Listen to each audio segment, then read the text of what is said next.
Tapi jangan lupa, video kita malam ini akan diupload dan ditonton saudara-saudara dari Sabang sampai Papua, dimanapun berada.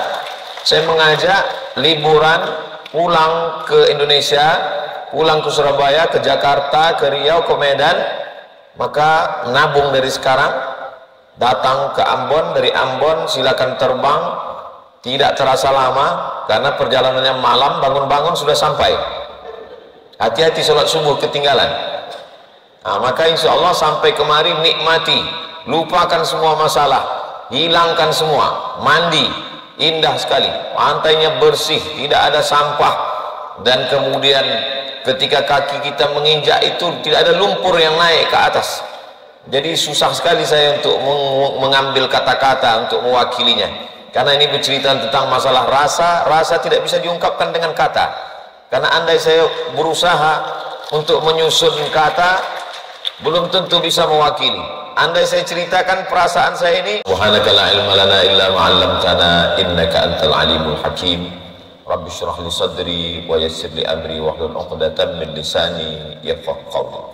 Yang sama-sama kita hormati Bapak PJ Bupati Kabupaten Maluku Tenggara, Bapak Dr. Andus Jasmono MSI, Ketua DPRD Forum Komunikasi Pimpinan Daerah, di tengah kesibukan masih sempat hadir bersama kita Ketua Majelis Ulama Indonesia, para tokoh-tokoh agama, lintas agama, hadir juga Ketua Front Pemuda Muslim Maluku Bang Omar K, beserta seluruh pengurus ASN di lingkungan Kabupaten Maluku Tenggara. Hadirin hadirat, mudah-mudahan semua kita selalu dalam keadaan sehat walafiat, selalu dalam kebaikan, selalu semangat.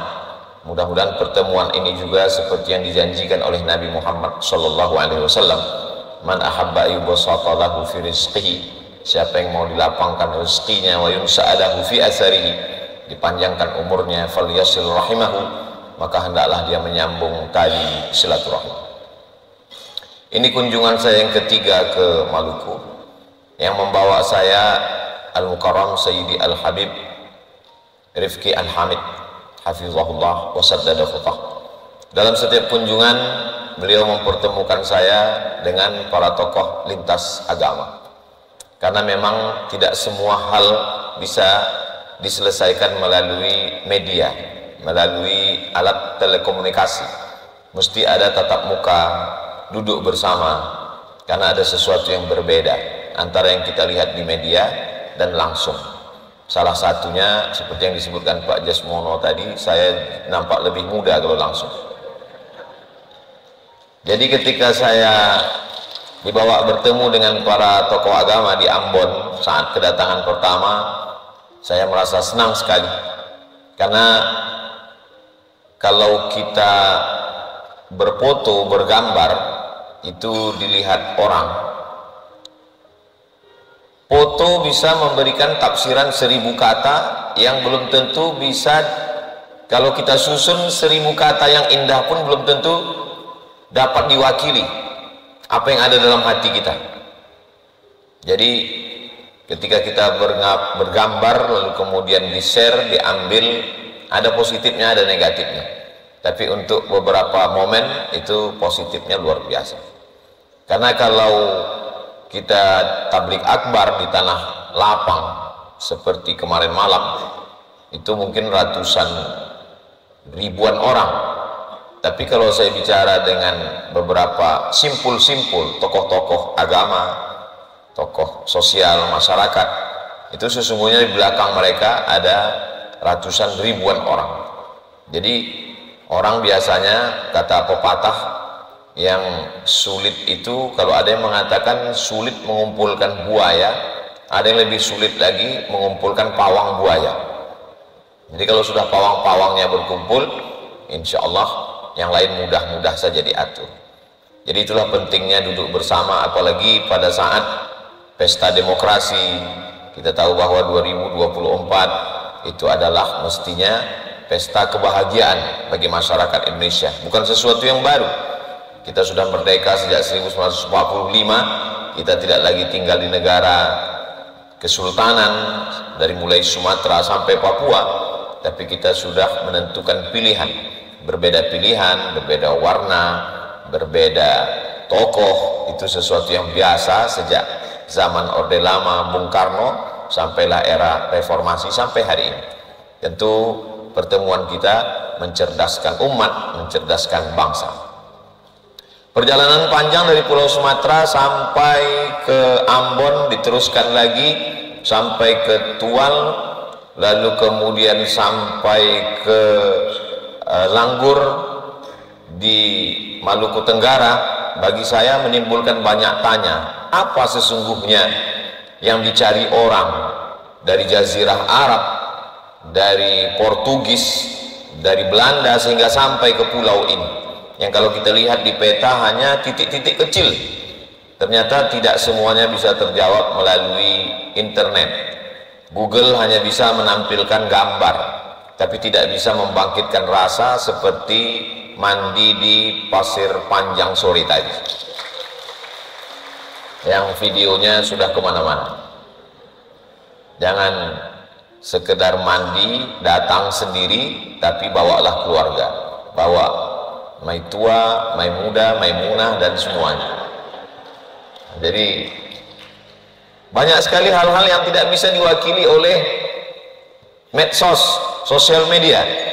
Ada pemandangan yang bisa kita lihat, yang bisa kita ceritakan dengan kata-kata, tapi pada akhirnya itu hanya iklan saja. Puncaknya adalah bagaimana masyarakat datang. Kalau masyarakat banyak datang ke pantai yang cantik begitu indah, maka insya Allah lalu lintas pesawat mungkin bisa tiap hari, sehingga saya tidak perlu menunggu pulang hari Ahad, karena hari Sabtu tidak ada pesawat. Bukan saya tidak senang di sini, saya senang sekali, bahagia sekali selama di sini. Tapi ke depan kita ingin lalu lintas lebih banyak lagi orang datang kemari, sehingga ekonomi menjadi bangkit. Saya merasakan sendiri bahwa di Maluku Tenggara aman. Oh, jelas saja Ustaz aman. Ustaz kan dikawal banyak sekali bodyguardnya.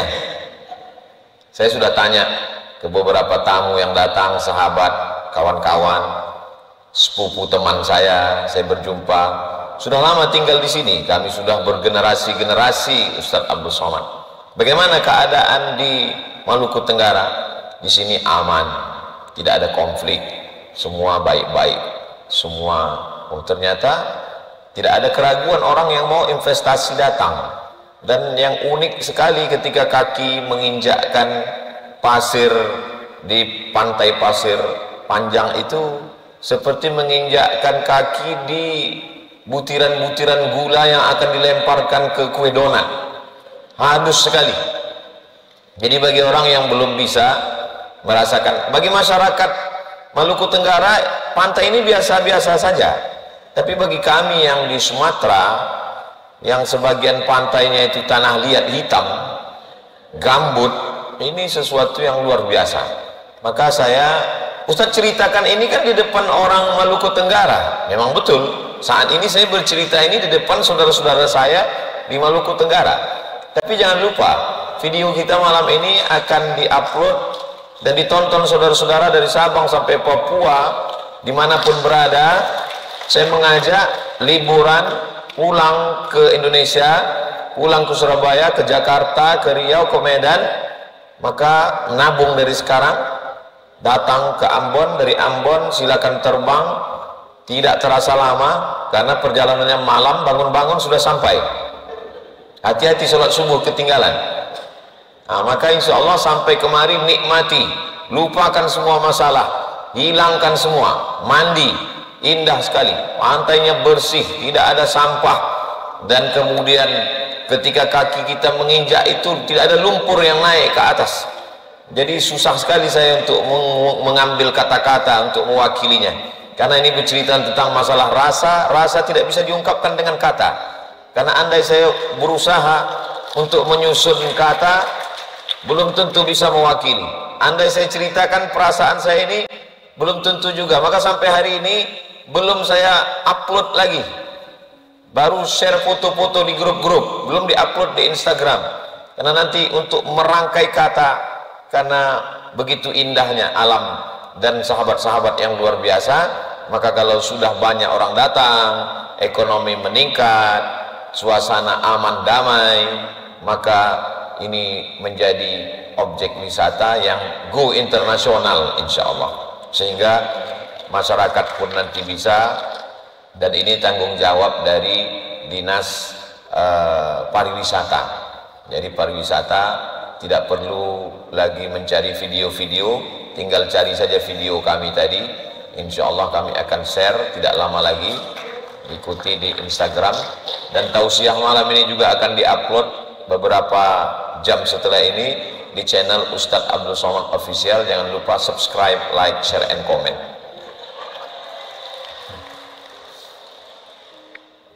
Kalau orang jalan-jalan di Langgur, mereka akan melihat bagaimana bersanding rumah-rumah ibadah, tempat-tempat orang mendekatkan diri kepada Tuhan, dan masyarakatnya bisa hidup berkawan, bersahabat, bertetangga, berkeluarga, satu suku. Dan kalaupun pernah ada gesekan-gesekan, kata pepatah, sedangkan telur ayam disangka lagi bersentuh, apalagi hati manusia.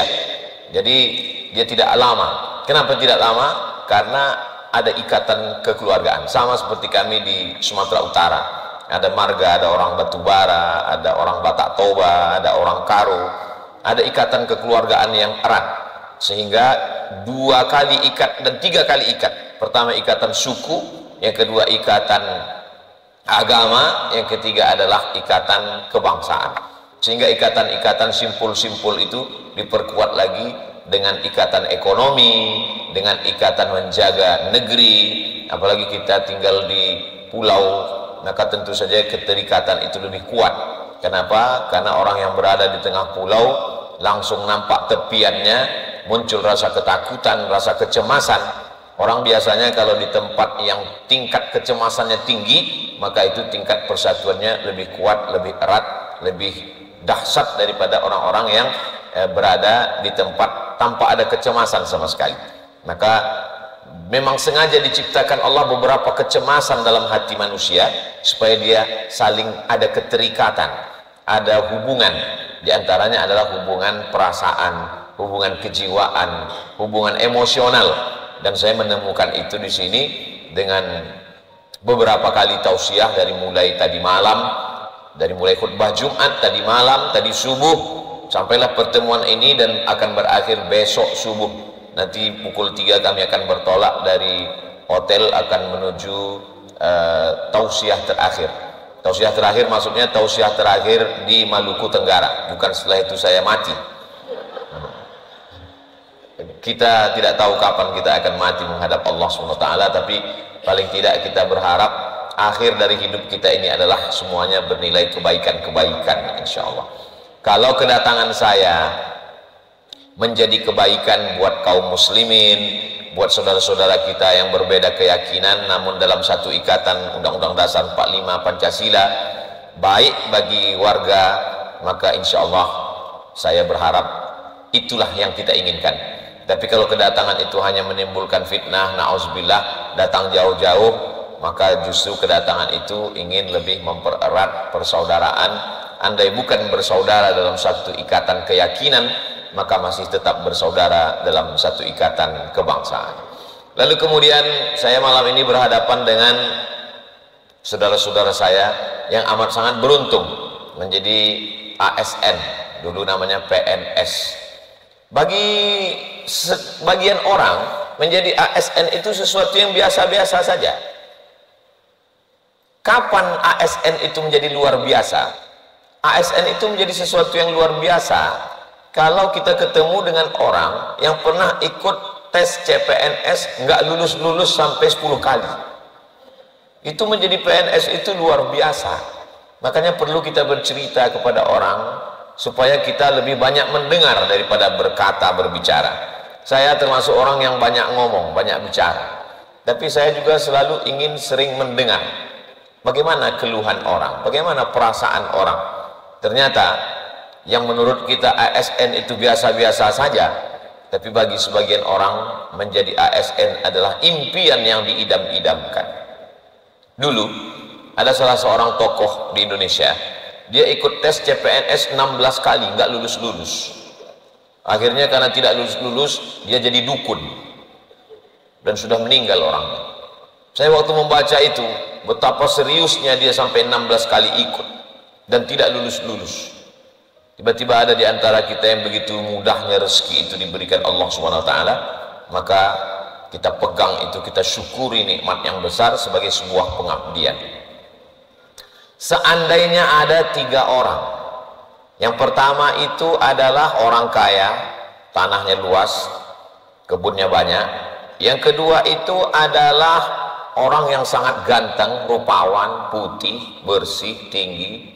Yang ketiga itu adalah PNS, ASN. Ketiganya anak lajang, pemuda yang belum menikah.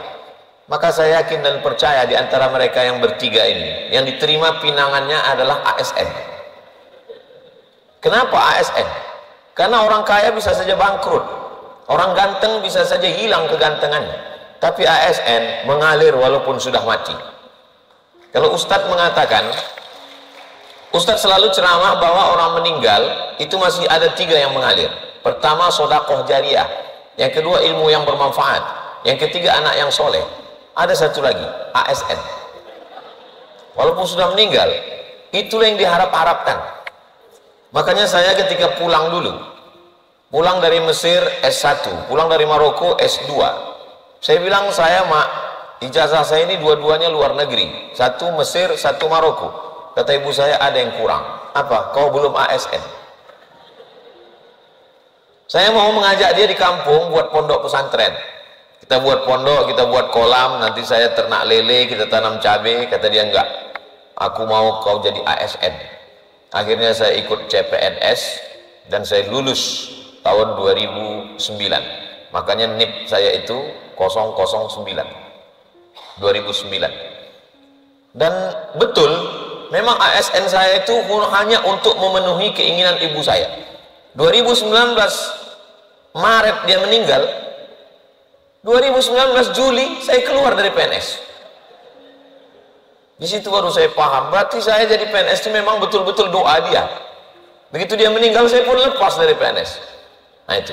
Jadi saya hanya ingin menyampaikan ke saudara-saudara saya, ASN di lingkungan Pemda Kabupaten Maluku Tenggara, bahwa nikmat ASN itu indah luar biasa. Saya pernah mendapatkan nikmat itu dari 2009 sampai 2019, 10 tahun.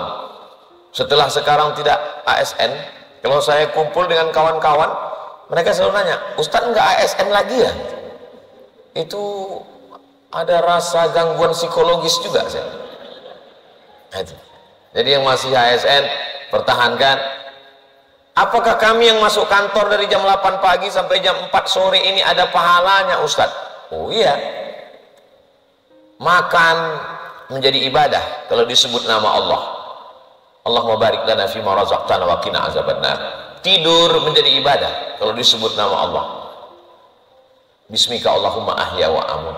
Masuk toilet WC menjadi ibadah kalau disebut nama Allah. Allahumma inni a'udzubika minal khubuthi wal khaba'is. Semua aktivitas menjadi ibadah kalau disebut nama Allah. Maka ASN yang masuk jam 8 pagi pulang jam 4 sore, berangkat dari rumah dia niatkan bismillah tawakkaltu 'ala Allah la haula wala quwata illa billah. Ini adalah pengabdian untuk kabupaten, ini adalah pengabdian untuk negara, ini mengurus orang banyak, maka itu pahalanya luar biasa. Apalagi menjadi ASN itu memudahkan urusan orang banyak. 120.000 masyarakat Kabupaten Maluku Tenggara dimudahkan urusannya oleh ASN. Maka apa kata Nabi SAW? Man yassara an mu'sirin yassarallahu anhu yaumal qiyamah. Siapa yang memudahkan urusan orang lain, dimudahkan Allah urusannya. Tapi kalau mempersulit urusan orang, itu sulit juga matinya nanti. Su'ul khatimah, na'udzubillah. Tapi saya yakin dan percaya saudara-saudara saya ini semua memberikan kemudahan-kemudahan dengan tetap mengikuti aturan-aturan. Bukan berarti karena memudahkan lalu kita melegalkan sesuatu yang ilegal menurut aturan negara. karena tidak semua aturan agama itu sejalan dengan aturan negara. Ada yang menurut agama boleh, tapi menurut aturan negara belum tentu boleh. Maka kita ikuti aturan negara, karena aturan negara itu adalah hasil dari kesepakatan orang-orang yang kita pilih untuk mewakili kita. Maka keluarlah namanya undang-undang, DPR RI yang membentuknya. Lalu ada yang disebut dengan perda, peraturan daerah, yang dibuat oleh anggota legislatif yang merupakan wakil kita yang duduk di parlemen. Maka kalau sudah kita laksanakan itu, dan ada beberapa hal yang tidak dikutip dari saudara kita yang non muslim, ini hanya pada seorang muslim saja, ada gaji yang mesti diambil zakatnya, diserahkan ke Basnas, Badan Amil Zakat Nasional. Walaupun kita mungkin sebagian sudah membayar zakat sendiri-sendiri, tapi dia seperti batang lidi. Satu batang lidi tidak terlalu banyak yang bisa dibuat, tapi kalau lidi-lidi ini bisa disatukan menjadi sapu lidi yang besar, maka ini amat sangat besar manfaatnya. Tadi subuh saya dibawa untuk menyampaikan tausiah di Masjid Agung Raudhah Langgur. Masjidnya bagus sekali, cantik, lampunya, dindingnya luar biasa. Saya senang, saya diminta jadi imam, walaupun sempat lampu mati 2 kali, dan itu dikasih tahu tolong jangan disampaikan, nanti viral ini Pak Ustaz. Tapi selama saya tausiah tidak ada mati sama sekali. Itu memang murni waktu setelah menyampaikan tausiah 1 jam sampai habis selesai itu sholat sunat isyraq. Ini masjidnya sudah bagus, tinggal kita isi dengan kegiatan-kegiatan libur anak sekolah, pesantren kilat. Lalu kemudian pada bulan suci Ramadan digerakkan masyarakat. Ini bisa disupport dengan melalui zakat. Maka zakat itu ada 8 asnaf: innamas shadaqatu lil fuqara wal masakin wal amilin 'alaiha wal mu'allafati qulubuhum wa fir riqab wal gharimin wa fi sabilillah wa ibnis sabil. Kalau seorang muslim disadarkan keberagamaannya, insya Allah dia tidak menjadi ancaman bagi orang lain. Karena dalam Islam kita diajarkan wa ma arsalnaka illa rahmatan, menjadi rahmat lil alamin, bagi semesta alam. Jadi kalau bisa program-program kajian-kajian, misalnya ada kajian pagi Jumat khusus untuk ASN Muslim, yang selama ini hanya kultum, saya ingin supaya lebih berkualitas. Kalau bisa triple T, ini selalu triple T. Yang pertama tahsin, yang kedua tahfiz, yang ketiga tadabbur. Tahsin, memperbaiki bacaan Al-Quran, karena sholat membaca Al-Quran. La sholata liman lam yaqra bi fatihatil kitab, tidak sah sholatnya kalau fatihahnya tidak benar. Apalagi kita tahu dari Maluku Tenggara ini suaranya bagus-bagus, banyak qori-qori, termasuk tadi bersama kita tadi malam sampai tadi di pantai Ustadz Hussein, Masya Allah. Maka ini qori ini kita minta untuk mengupgrade, membuat training for trainer. Jadi dipilih beberapa yang berprestasi, alumni pesantren, untuk di training mendalami tahsin 40 tatap muka. Kenapa Ustadz memilih 40 tatap muka? Jadi kalau ada kajian dalam 1 bulan itu 4 kali Jumat, dalam 1 tahun yang efektif ngaji 10 bulan, 4 kali Jumat kali 10, 40 tatap muka. Jadi sehingga tahun pertama orang bacaan Qur'annya sudah bagus. Tahun kedua itu mulai tahfiz, surat-surat pendek, juz amma. Nanti pada saat Maulid Nabi, Isra Mi'raj, Nuzul Quran, situ baru diberikan penghargaan. Juara 1 tahfiz juz amma, juara 1 musabaqah tilawatil Quran tahsin antar ASN. Ini tidak mengganggu siapapun. Kita jelaskan, kita sosialisasikan. Jadi kalau ada yang mengkhawatirkan aliran sesat, radikalisme, kemudian terorisme, itu karena kejahilan agama. Orang tidak ngaji benar, tidak betul, maka sumber ajarannya terjadi penyelewengan. Tapi kalau dia diajarkan, tidak usah terlalu banyak ngaji yang muluk-muluk. Saya selalu 3 ini saja diperbaiki. Yang pertama tahsin, setelah bacaannya betul tahfiz. Tidak bisa langsung tahfiz kalau tahsinnya tidak bagus. Karena kalau orang langsung tahfiz, tahsinnya tidak bagus, itu memperbaiki hafalan jauh lebih sulit daripada memperbaiki bacaan. Termasuk anak-anak kita. tahsinnya dulu diperbaiki, habis itu baru tahfiznya, hafalannya, lalu setelah hafalan baru tadabbur, triple T, tahsin, tahfiz, tadabbur. Tadabbur memahami surat-surat pendek yang selama ini kita baca dalam sholat, wadduha, alam nasrah, idza jaa, qul ya, inna a'taina, wal asri, alhaqumut takatsur. Itu surat-surat pendek itu luar biasa maknanya. Kalau dibaca dengan baik, dipahami dengan baik. Li'ila fi Quraisy, perjalanan orang Quraisy. Ila fihim rihlatasy syita'i was-shaib, perjalanan mereka pada saat musim dingin dan musim panas. Falyabudu rabb hadzal bait, hendak mereka banyak-banyak beribadah kepada Allah. Kalau mereka banyak ibadah, Allah akan berikan mereka dua. At'amahum min ju', kalau mereka lapar, Allah kasih mereka makan. Supaya tidak khawatir tentang bagaimana makan ke depan, makan anak cucu, makan. Wa amanahum min khauf, kalau dia gundah gulana, stres, depresi, tuntutan zaman, maka dia tidak akan merasakan itu, karena dia dekat dengan Allah Subhanahu wa ta'ala. Nah, jadi ini semua adalah bagaimana ke depan ngaji yang berkualitas. Tabligh akbar penting. Bicara tentang para ustadz, tadi Bang Omar K menyebutkan bahwa hampir semua ustadz Jakarta sudah dibawa kemari. Ustadz Fikri Haikal, anak almarhum Ustadz Kiai Haji Zainuddin MZ, sampai ke almarhum Ustadz Jeffrey Al-Bukhari, hampir semua ustadz sudah dibawa kemari. Tabligh akbar penting, syiar, mengumpulkan orang banyak untuk memberikan oksigen baru, semangat penting. Tapi yang tidak kalah penting adalah ngaji pekanan, pagi Jumat, pagi Kamis, baca Yasin, zikir. Di salah satu kabupaten saya pernah menyampaikan tausiah pengajian.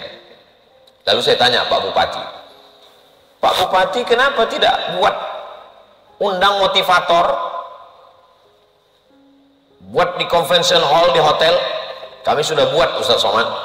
Kami undang motivator dari Jakarta, lalu kami buat di convention hall di hotel dengan gambar audio visual, dengan suara yang menggelegar. Semangat kerja, semangat. Begitu di dalam ruangan semangat. Keluar dari hotel, loyo, letoy, lunglai, lemas. Yang paling bagus membangkitkan semangat etos kerja adalah agama. Tentu saja karena kita multi agama, maka sesuai dengan agama dan kepercayaan masing-masing, sesuai dengan agama masing-masing. Hanya saja mungkin ada pembekalan bahwa yang mau disampaikan ini bagaimana semangat etos kerja khusus bagi muslim. Maka ustadznya bercerita bahwa bekerja itu adalah amanah, dan nikmat ASN ini adalah nikmat yang besar, sehingga gaji yang diperoleh itu halal, diberikan kepada anak, istri di rumah, dan itu menjadi berkah yang luar biasa. Ada sebagian orang, kalau dia di masjid dia khusyuk sekali, karena dia menganggap ibadah itu di masjid.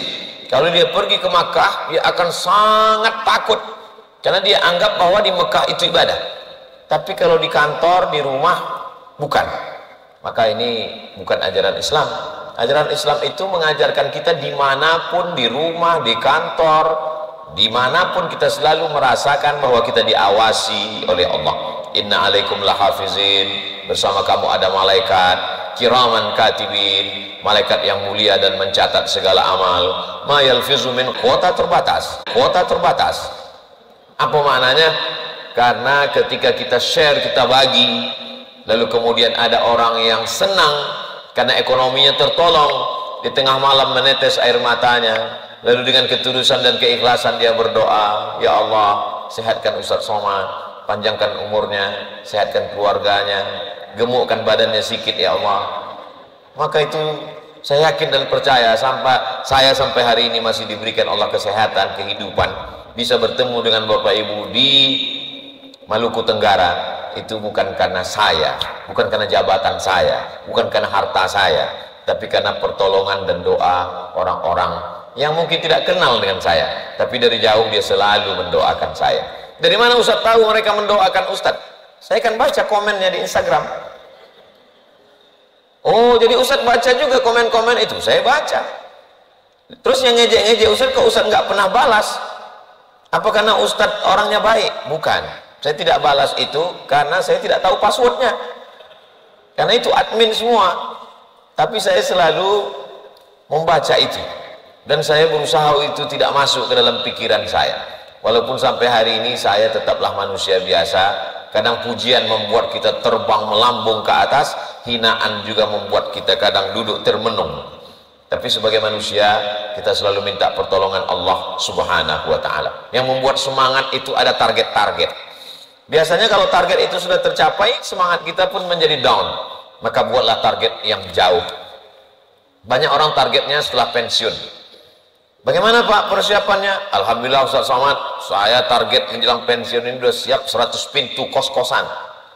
Masya Allah, semuanya sudah siap, baru pintunya aja Ustaz.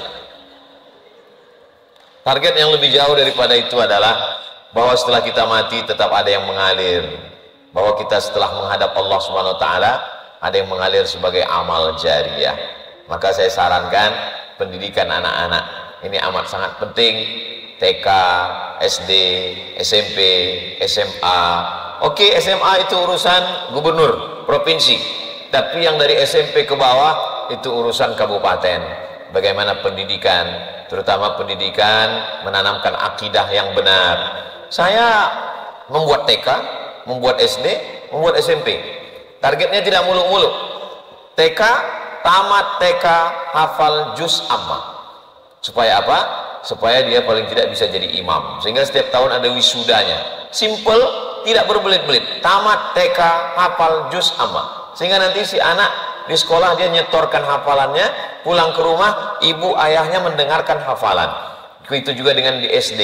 Di SD ditanamkan akidah yang benar, bagaimana berakhlakul karimah, hormat kepada kawan, tetangga, sahabat. Dimasukkan ayat-ayat, hadis-hadis, apalagi kita dengan berbagai macam suku, bangsa, agama yang ada di Maluku Tenggara, maka disampaikan ayat-ayat terkait dengan perbedaan agama, bertetangga, bersahabat, bertamu, bagaimana menyambung silaturahim dengan saudara kita yang berbeda keyakinan.